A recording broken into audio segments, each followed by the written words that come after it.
In this video, I want to run through the signal tuning for the trend scalping breakout, breakdown signals.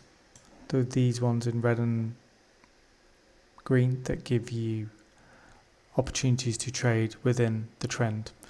So I've purposely gone to the 1 hour on USD CAD because in the tuning backtesting, this was always the more tricky pair. Because of the nature of the price action, very, very choppy and wicky, like bear with me 1 second. Like USD JPY and Euro JPY, it can be quite wicky and a little tricky. Unintentional rhyme. But you can see here, that's very toppy.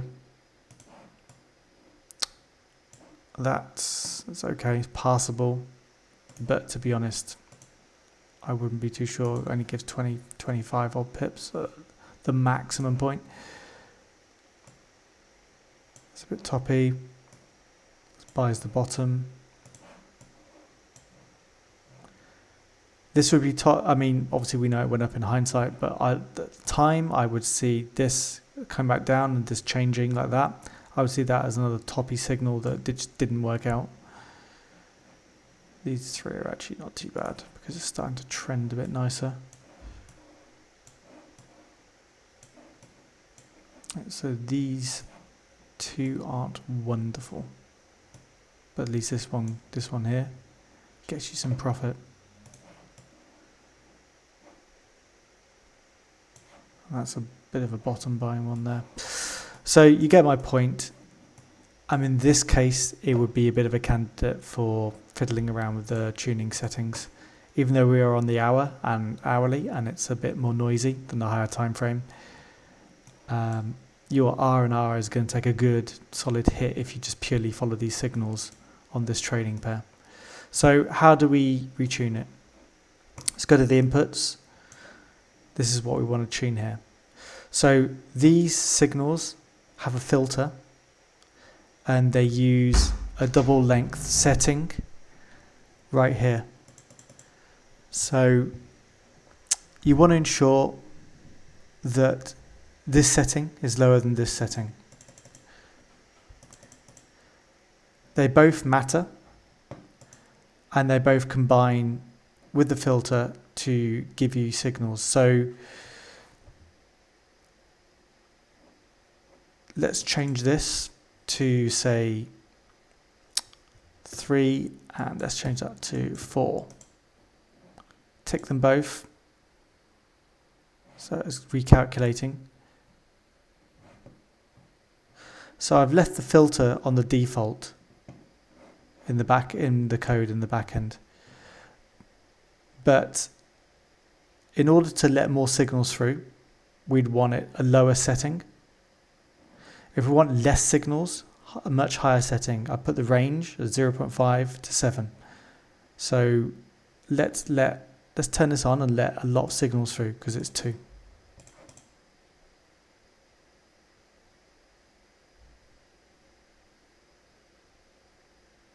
Okay, so that hasn't actually done too much change. This process will require a lot of testing, if I'm honest. And a lot of back testing as well, which is why the default signals are fairly decent and they've been through a lot of back testing. But I wanted to give you guys the ability to change it should you wish. So let's go 4 and 6. The difference in those numbers can be what you want it to be, by the way.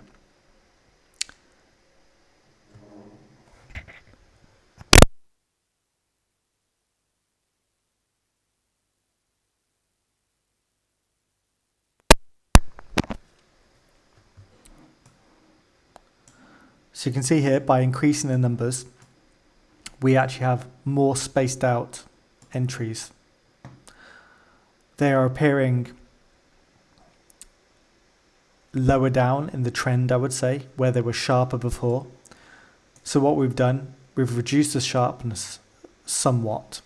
to balance out the R&R, even though this one was down here. So that would give us a little bit less, but we've taken the chop out of it to a large degree. So this is now a little bit better. There's no rule of thumb on the gaps between these. Typically I would say leave 1 or 2. This should always be the lower one, this should always be the higher one. I wouldn't invert them. I mean, I haven't come across any decent use case for that. It would just give you weird signals. So, but let's fiddle about with it and I'll show you. See what it does.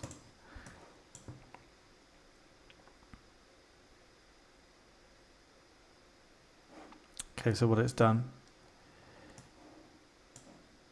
is giving you delayed trend, because it's just inverted the trend indicators in the back end. So whilst you may get some okay signals, they don't make any mathematical sense whatsoever. So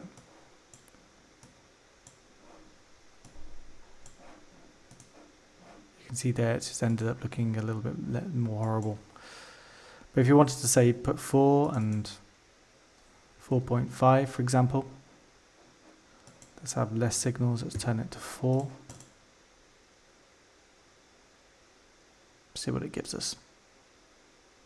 Okay, so not wonderful results, at least here anyway. That's not good, that's not good. That's not good, that's not good. That's not good.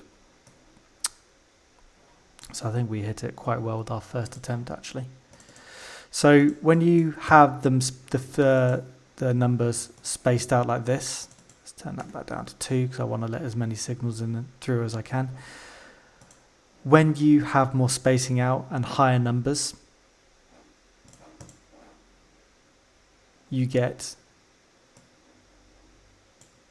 signals, even though that one's not great, you get signals that are more spaced out and follow a more, they cancel out a more choppy trend.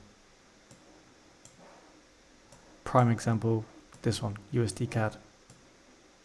So you get more signals you can follow, but like I say, back test them to at least 100 trades each time, so you know it's good enough to carry forward into forward trading if you're using these signals alone. Because of the nature of the price action, you're always going to get sometimes these toppy bloody signals, which is a bit frustrating. But again, it's the nature of the price action, and we are just tuning. We are just tuning conditions, essentially. So there is a statistical chance that it's always going to give us a crap trade here or there. So that is how you work the signal tuning.